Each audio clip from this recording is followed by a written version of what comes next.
ये हमारा operating system का 9th वीडियो है। लास्ट वीडियो में हमने देखा था प्रोसेस स्टेट डायग्राम। ये उसी वीडियो का पार्ट 2 है। इस वीडियो में हम कुछ और नए स्टेट को देखेंगे, प्रोसेस स्टेट को।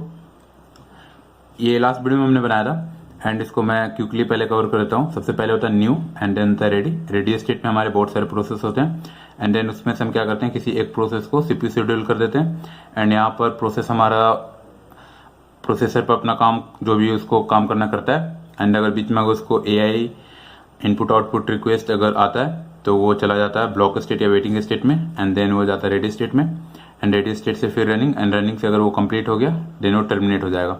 एंड बीच में अगर कोई हायर प्रायोरिटी का प्रोसेस आ जाता है देन वो रनिंग स्टेट से क्या हो जाएगा, रेडी स्टेट में आ जाता है।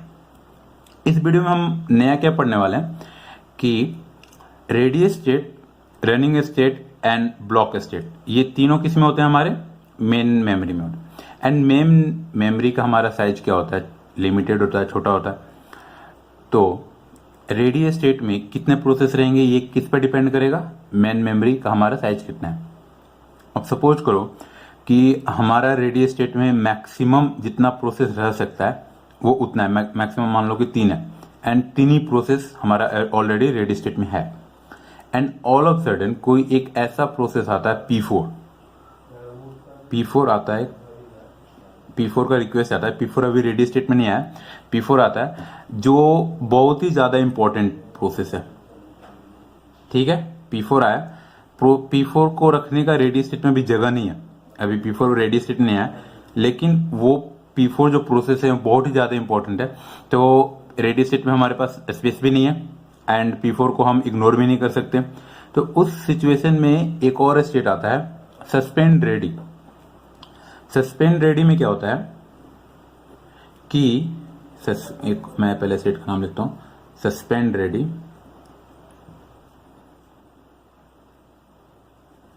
सस्पेंड रेडी में हम क्या करेंगे कि रेडी स्टेट से जो प्रोसेस अभी कम इंपॉर्टेंट है उसमें से कुछ प्रोसेस को उठाकर क्या करेंगे, एक दूसरे स्टेट में भेज देंगे ताकि जो हमारा जो P4 प्रोसेस आ रहा था जो बहुत ज्यादा इंपॉर्टेंट है उसके लिए जगह बन सके, वो रेडी स्टेट में आ सके।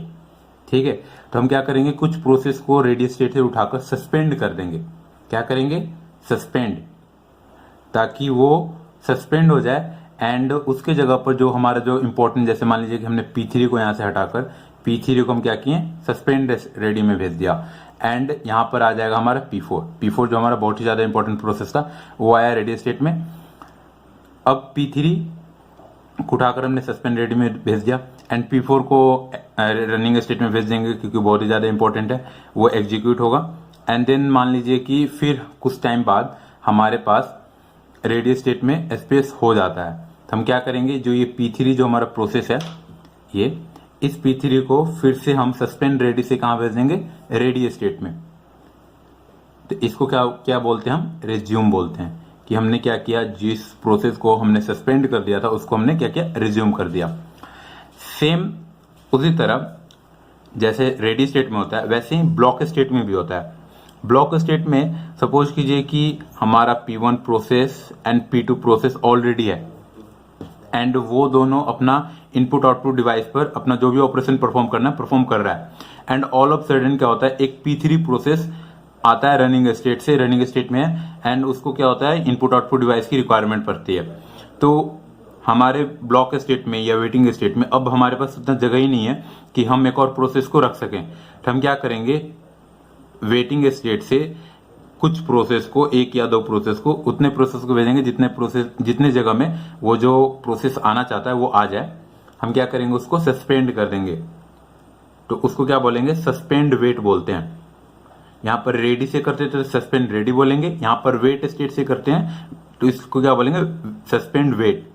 तो हम क्या करते हैं, यहां पे कुछ प्रोसेस को सस्पेंड कर देंगे एंड मान लीजिए जैसे हमने यहां से P2 को सस्पेंड कर यहां पर भेज दिया, P2 को सस्पेंड वेट में भेज दिया एंड यहां पर अगर P3 कोई प्रोसेस है, P3 आ गया वेट ब्लॉक में एंड P3 अपना इनपुट आउटपुट ऑपरेशन परफॉर्म करेगा and input output operation perform करने के बाद फिर वो रेडी में जाएगा एंड फिर जब वेट स्टेट में जब हमारा स्पेस बन जाएगा कि हम ये जो प्रोसेस P2 को जो हमने सस्पेंड कर रखा था, तो हम क्या करेंगे, फिर इसको रिज्यूम कर देंगे ताकि उसको फिर से जो भी अपने इनपुट आउटपुट डिवाइस से जो भी ऑपरेशन अपना परफॉर्म करना है वो अपना परफॉर्म कर सके। तो ये दो स्टेट हैं, suspend ready and suspend wait. And ये जो दो स्टेट हैं ये कहाँ होता है, सेकेंडरी मेमोरी में होता है, सेकेंडरी मेमोरी में। And ready state, running state and wait state कहाँ होता है, मेन मेमोरी में होता है। And suspend ready and suspend wait secondary memory में होता है। न्यू स्टेट भी कहाँ होता है हमारा, सेकेंडरी मेमोरी में होता है। एंड ये जो प्रोसेस हमारा न्यू स्टेट में होता है, न्यू स्टेट से रेडी स्टेट में जाता है, ये काम कौन करता है, शेड्यूलर करता है। अब शेड्यूलर 3 टाइप के होते हैं, long term scheduler, short term scheduler and medium term scheduler. अब हम एक एक कर तीनों शेड्यूलर को देखते हैं। चलिए तो अब हम देखते हैं शेड्यूलर ऑपरेटिंग सिस्टम में 3 टाइप के होते हैं, 3 डिफरेंट शेड्यूलर होते हैं। कौन कौन, long term scheduler, short term scheduler and medium term scheduler. इन तीनों शेड्यूलर का काम क्या होता है, हम एक एक करके देखते हैं। लॉन्ग टर्म शेड्यूलर का काम क्या होता है, function of long term scheduler is to create a new process and bringing them from new state to ready state. इसका 2 काम होता है, एक तो प्रोसेस को क्रिएट करना होता है, एंड जो प्रोसेस हमारा न्यू स्टेट में होता है, new state to ready state. New state क्या होता है, न्यू स्टेट हमने अभी देखा प्रोसेस स्टेट डायग्राम में, न्यू स्टेट से जो हमारा रेडी स्टेट में जो प्रोसेस आता है, तो ये न्यू स्टेट से रेडी स्टेट में प्रोसेस लाने का काम कौन करता है, लॉन्ग टर्म शेड्यूलर। ठीक है, ये लॉन्ग टर्म शेड्यूलर कहाँ काम करेगा, न्यू स्टेट से प्रोसेस को रेडी स्टेट में लाने का काम कौन करेगा, long term scheduler. And long term scheduler को हम एक और नाम से जानते हैं, जॉब शेड्यूलर। इसको जॉब शेड्यूलर भी कहते हैं, क्योंकि ये क्या करता है, जॉब को शेड्यूल करता है रेडी स्टेट में। अब हम देखते हैं short term scheduler. Function of short term scheduler is to schedule one of the process from ready state to running state. Short term scheduler का काम क्या है, रेडी स्टेट में जो बहुत सारे प्रोसेस पड़े होते हैं उनको उसमें से किसी एक प्रोसेस को रनिंग स्टेट में भेजना। जैसे हमने देखा था अभी ready state, and ready state से क्या होता है, रनिंग स्टेट में प्रोसेस हमारा जाता है। तो रेडी स्टेट में हमारा बहुत सारे प्रोसेस होते हैं, जैसे P1 है, P2 है एंड P3 है। तो किसी एक प्रोसेस को रेडी स्टेट से निकालकर रनिंग स्टेट में ले जाने का काम कौन करता है, शॉर्ट टर्म शेड्यूलर।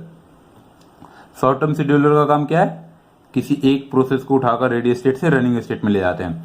इस शेड्यूलर को, शॉर्ट टर्म शेड्यूलर को हम एक और नाम से जानते हैं, सीपीयू शेड्यूलर। सीपीयू शेड्यूलर क्यों कहते हैं, क्योंकि ये किसी एक प्रोसेस को रेडी स्टेट से निकालकर उसको क्या करता है, सीपीयू शेड्यूल कर रहा है, सीपीयू एलोकेट करा रहा है, शेड्यूल कर रहा है सीपीयू को, इसलिए हम क्या कहते हैं, इसको सीपीयू शेड्यूलर भी कहते हैं।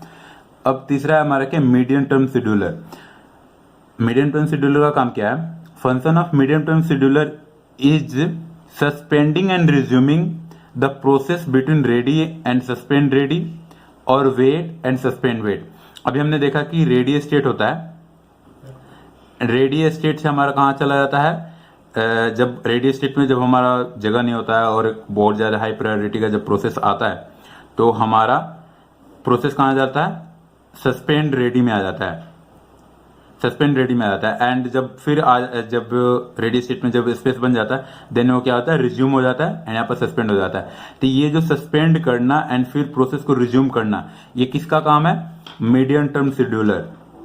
मीडियम टर्म शेड्यूलर, तो मीडियम टर्म शेड्यूलर का 2 काम है, एक तो रेडी स्टेट में जब प्रोसेस बहुत ज्यादा हो जाए तो उनको क्या करना है, रेडी स्टेट से निकालकर सस्पेंड रेडी में भेजना है। एंड अगर वेट स्टेट जो होता है, वेट स्टेट में भी अगर बहुत ज्यादा हो गए तो उनको क्या करना है, फिर सस्पेंड वेट में भेजना है, सस्पेंड वेट में भेजना एंड सस्पेंड वेट से रिज्यूम करना। ये किसका काम है, हमारा मीडियम टर्म शेड्यूलर। ये आप लोग बिल्कुल याद रखिए कि शॉर्ट टर्म शेड्यूलर कहाँ काम होता है, long term and medium term scheduler. अब हम इसको थोड़ा प्रोसेस स्टेट डायग्राम पर भी देखते हैं। अब हम जो शेड्यूलर देखें अभी तीनों, long term, short term and medium term, उसको फिर से प्रोसेस स्टेट डायग्राम में रख कर देखते हैं। न्यू स्टेट से रेडी स्टेट में जो प्रोसेस जाता है उसके बीच में कौन सा हमारा आता है, लॉन्ग टर्म शेड्यूलर। एंड जो रेडी स्टेट से किसी एक प्रोसेस को उठाकर रनिंग स्टेट में जो ले जाता है उस शेड्यूलर को क्या बोलते हैं? Short term scheduler. ठीक है। एंड जो रेडी स्टेट से सस्पेंड रेडी में ले जाता है एंड सस्पेंड रेडी से रेडी स्टेट में ले जाता है उसको क्या बोलते हैं? Medium term scheduler. And block state से suspend wait and suspend wait से वेट स्टेट में जो लेकर जाता है उसको क्या बोलते हैं? Medium term scheduler. ये शेड्यूलर एक तरह का सॉफ्टवेयर होता है जिसका काम है रेडी स्टेट से रनिंग न्यू स्टेट से रेडी स्टेट में प्रोसेस को लाना एंड किसी एक प्रोसेस को उठाकर रनिंग स्टेट में ले जाना या वेट स्टेट से सस्पेंड वेट में ले जाना एंड रेट से, ये जो भी है ये एक सॉफ्टवेयर होता है शेड्यूलर जिसका ये सारे काम होते हैं। इस वीडियो में इतना ही एंड नेक्स्ट वीडियो में हम देखेंगे process state PCB process control board block. अगर आपको ये वीडियो अच्छा लगा एंड प्रोसेस स्टेट डायग्राम आपको समझ में आया तो इस वीडियो को लाइक करें एंड चैनल को भी सब्सक्राइब करें एंड अपने फ्रेंड्स के बीच में इस चैनल को शेयर करें। Thank you for watching.